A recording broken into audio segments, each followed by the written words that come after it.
আসসালামু আলাইকুম। কেমন আছেন সবাই? কোল্ড কফি চ্যানেলে আপনাদের স্বাগতম। আমি আজকে আরেকটি রমাদান স্পেশাল ইউনিক স্ন্যাক আইটেম নিয়ে চলে এসেছি। আমরা সবসময় আলুর চপ এবং ডিমের চপ খেয়ে থাকি। কিন্তু একটু আলু, একটু ডিম এবং একটু নুডলস দিয়ে যে ভীষণ এরকম একটা বম্বো চপ তৈরি করা যায়, সেটি আজকে আপনাদের মাঝে আমি শেয়ার করব। এটা কিন্তু কিউট একটা বম্বো। এই বম্বোটা ব্লাস্ট হবে না ঠিকই, কিন্তু খাওয়ার পরে কিন্তু মনের ভিতর বারবার ব্লাস্ট হবে খাওয়ার জন্য। তো রমাদানের জন্য ভীষণ এটা স্পেশাল হতে চলেছে। তো চলুন তাহলে পুরো রেসিপিটি দেখে নেওয়া যাক। এই কিউট বম্বোটা তৈরি করার জন্য প্রথমে আমি এখানে ৩টে বড় সাইজের আলু ম্যাশ করে নিয়েছি সিদ্ধ করে। এটা কোনো দানা রাখা যাবে না, খুব ভালো করে ম্যাশ করে নিতে হবে যাতে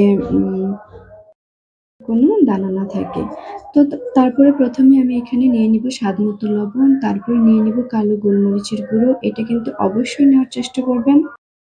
কালো গোলমরিচের গুঁড়াটা কিন্তু ভীষণ একটা দারুণ একটা ফ্লেভার নিয়ে আসে। তারপরে এখানে নিয়ে নিব আমি 1/2 চামচ আদা বাটা, আদার গুঁড়ো। নিয়ে নিব আমি 1 চামচ রসুন বাটা। আমার রসুন গুঁড়ো ছিল না, তাই আমি রসুন বাটাটা নিয়েছি। আপনাদের কাছে বাটা অথবা গুঁড়ো যেটাই থাকুক আপনারা নিতে পারেন। তারপরে দিয়ে দিবে 1/2 চা চামচ জিরে গুঁড়ো, 1/2 চা চামচ গরম মসলার গুঁড়ো, দিয়ে দিব আমি 1 চামচের একটু বেশি দিয়ে দিব লাল মরিচের গুঁড়ো। আমি এখানে আর কোনো কাঁচা মরিচ ব্যবহার করব না। ঝালটা আপনাদের পরিমাণ মতো, স্বাদ মতো আপনারা দিবেন। তারপরে দিয়ে দিব আমি ইনস্ট্যান্ট নুডলসের মসল্লা। এটা ভীষণ একটা টেস্ট নিয়ে আসে। তারপরে আমি দিয়ে দিব 2 চামচের মতো ধনিয়া পাতা।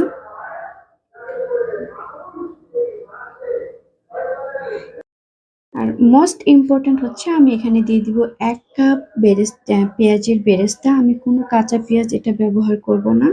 দিয়ে দিব আমি এখানে পেঁয়াজের বেরেস্তা। এটা কিন্তু এই স্ন্যাক্সটাতে দারুণ একটা স্বাদ নিয়ে আসবে। তাই অবশ্যই কিন্তু আপনারা পেঁয়াজের বেরেস্তাটা এখানে দিবেন।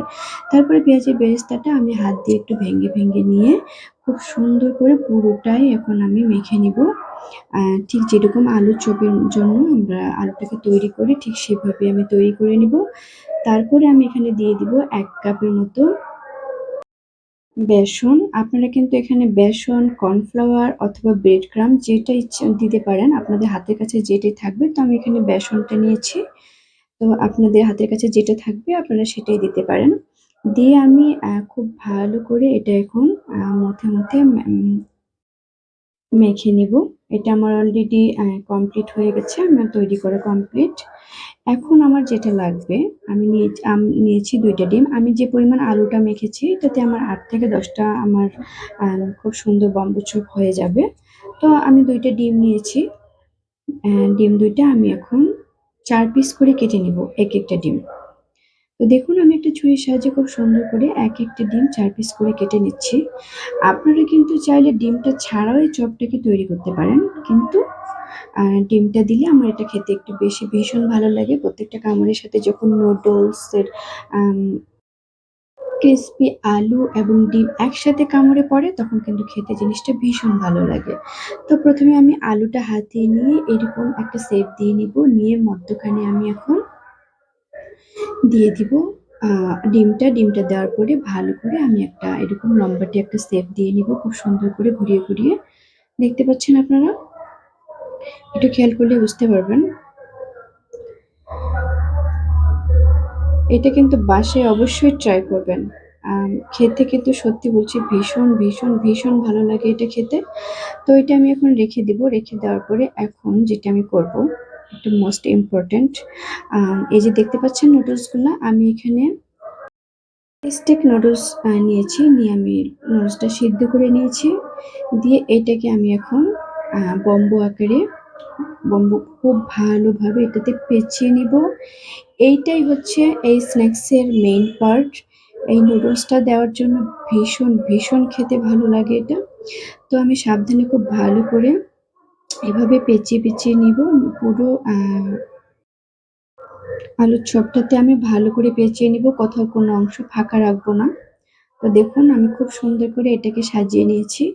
দেখতে কতটা কিউট লাগছে না? হ্যাঁ, এটা কিন্তু ভাজার পরে আরো অনেক কিউট হয় আর খেতে তো দারুণ লাগে। তো আমি আপনাদেরকে আরেকটা তৈরি করে দেখাচ্ছি। দেখুন আমি ডিমটা নিয়ে আবার আলুটা ভালো করে পেঁচিয়ে নিচ্ছি। নেওয়ার পরে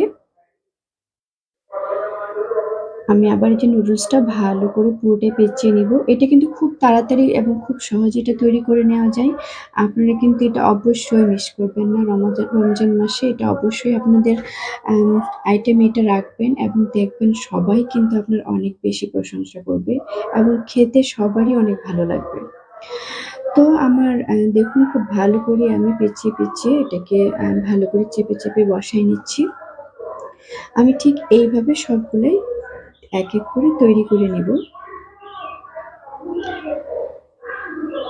এটা কিন্তু আপনারা ১-১.৫ মাসের জন্য ফ্রোজেন করে রাখতে পারেন। ঠিক এভাবে বানিয়ে জিপার বক্সে অথবা এয়ারটাইট বক্সে আ আপনারা এটাকে ১-১.৫ মাস ধরে ডিপ ফ্রিজে সংরক্ষণ করে রাখতে পারবেন এবং খাওয়ার ঠিক ১০ মিনিট আগে বের করে এটা ভেজে খেয়ে নিতে পারবেন। তো এখন আমি একটা কড়াইতে তেল বসিয়ে নিয়েছি। তেলটা গরম হয়েছে কিনা আমি একটু চেক করে নিলাম। চুলার জালটাকে অবশ্যই মিডিয়ামে রাখবেন এবং তেলটাকে খুব ভালো করে গরম করে একেকটা বম্ব খুব ভালো করে ছেড়ে দিবেন। তো আমার গরম তেলে এটা ছাড়তে একটু ভয় লাগতেছিল। তারপরে আমি একটা কাঁটা চামচ হাতে নিয়ে চামচটাতে দিয়ে একটা করে ছেড়ে দিলাম। দিয়ে এখানে আমার যতগুলা একসাথে ধরবে ঠিক ততগুলো আমি দিয়ে নিলাম। তো এগুলা কিন্তু ভাজতে বেশিক্ষণ টাইম লাগবে না। কারণ এখানে যেহেতু কাঁচা কোনো জিনিস নেই আমার। এজন্য এটা ৩-৪ মিনিটের মধ্যে খুব ভালো করে ভাজা হয়ে যায় এবং উপরটা ভীষণ ক্রিসপি, ভিতরটা নরম, খেতে জাস্ট অসাধারণ লাগে। আম আপনারা কিন্তু এটা বানিয়ে খেতে একদমই মিস করবেন না। এটা আমার পক্ষ থেকে আপনাদের একটা রিকোয়েস্ট বলতে পারেন। তো দেখুন আমি উল্টে পাল্টিয়ে ভালো করে একদম ক্রিসপি করে লাল করে খুব ভালো করে ভেজে নিলাম। দেখতে পাচ্ছেন। এখন আমি সবগুলা তুলে নিব। তেলটা ভালো করে ঝরিয়ে নিচ্ছি আমি। দেখুন কতটা দেখতে লোভনীয় হয়েছে। তো এটা আমি এখন তুলে নিব একটা প্লেটে। দিয়ে আমি পরেরগুলো খুব ভালো করে এভাবে ভেজে নিব। ভাজা হয়ে গেছে আমার। এখন আমি পরিবেশন করতে চলে এসেছি। এটা আমি সস দিয়ে পরিবেশন করব। দেখুন দেখতে কতটা ভালো লাগছে। উপরটা যেমনই ক্রিসপি ভেতরটা তেমনই নরম, খেতে খুবই দারুণ লাগে কিউট বম্বটি। তো আপনারা কিন্তু অবশ্যই এটা বানিয়ে নিবেন এবং কেমন লেগেছে আমার ভিডিওটি অবশ্যই কমেন্টে জানাবেন। একটি লাইক করবেন এবং সাবস্ক্রাইব করতে কিন্তু ভুলবেন না। সবাই ভালো থাকবেন। আসসালামু আলাইকুম।